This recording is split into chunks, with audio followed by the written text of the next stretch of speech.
আগের থেকে আইন শৃঙ্খলার অনেক উন্নতি হয়েছে বলে মন্তব্য করে স্বরাষ্ট্র উপদেষ্টা অবসরপ্রাপ্ত লেফটেন্যান্ট জেনারেল মোহাম্মদ জাহাঙ্গীর আলম চৌধুরী বলেছেন, আইন নিজের হাতে তুলে নিতে চাইলেই অ্যাকশনে যাবে পুলিশ।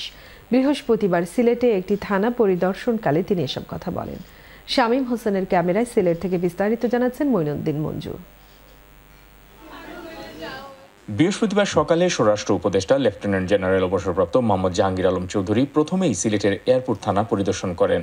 থানায় ঢোকার পথেই লাল গালিচা দেখে তিনি পুলিশ কর্মকর্তাদের উপর ক্ষেপে যান এবং তৎক্ষণাৎ লাল গালিচা সরিয়ে ফেলার নির্দেশ দেন।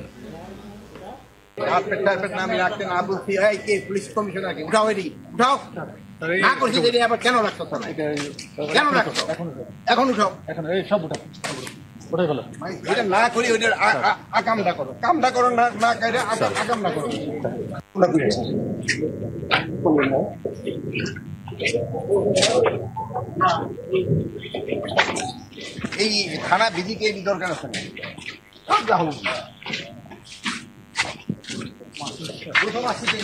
আমি বারবার বলে দিচ্ছি হবে না, এই কল করতে তোমার মেইন কাম। এয়ারপোর্ট থানা পরিদর্শন শেষে স্বরাষ্ট্র উপদেষ্টা জাহাঙ্গীর আলম চৌধুরী সাংবাদিকদের মুখোমুখি হন। এ সময় সাংবাদিকদের প্রশ্নের জবাবে তিনি বলেন, আগের থেকে আইন শৃঙ্খলার অনেক উন্নতি হয়েছে। মব জাস্টিসে পুলিশ ভয় পাচ্ছে না। আইন নিজের হাতে তুলে নিতে চাইলেই অ্যাকশনে যাবে পুলিশ। দেখেন, এই রোজার সময় আইন শৃঙ্খলা পরিস্থিতি যে যাই বলুক না কেন, আগের থেকে অনেক উন্নতি হয়েছে না। সবার ক্ষেত্রে একই নির্দেশনা, এবং আপনাদের কাছে আমরা একটা অনুরোধ করব, আইন যেন কেউ নিজের হাতে তুলে না নেয়। আইন প্রয়োগ করার যারা তাদের হাতে তাদের। থানা থেকে লুট হওয়া সব অস্ত্র উদ্ধার করা সম্ভব হয়নি। অস্ত্র উদ্ধারে চেষ্টা করছে সরকার, জানান স্বরাষ্ট্র উপদেষ্টা। লুট হওয়া অস্ত্র বাইরে থাকলে নিরাপত্তার হুমকি থাকবে বলেও তিনি মন্তব্য করেন। অস্ত্র আমরা যতটা এক্সপেকটেশন ছিল, আমরা অত উদ্ধার এখনো কমপ্লিট হয় নাই।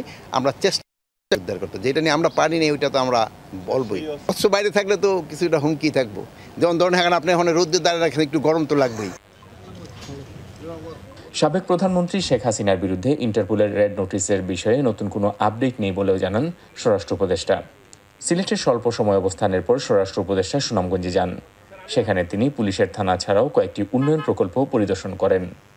Moinuddin Manju, channel news, Sylhet.